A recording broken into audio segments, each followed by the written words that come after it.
হোসেনা কারবালাতে শহীদ হবে বলেছেন আল্লাহ।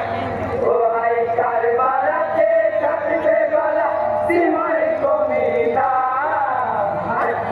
হোসেনা কারবালাতে শহীদ হবে বলেছেন আল্লাহ।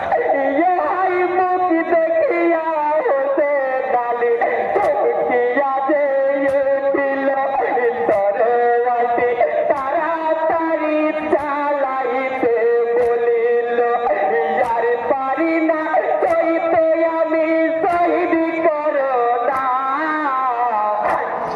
হোসেনা কারবালাতে শহীদ হবে বলেছেন আল্লাহ। ও ভাই কারবালাতে কাটবে গলা সীমার কমিনা। হোসেনা কারবালাতে শহীদ হবে বলেছেন আল্লাহ। ये भाई सी मरी যখনই হতে ডালি পাতা কেটে চলিল সূর্য তখন বেজারি হালে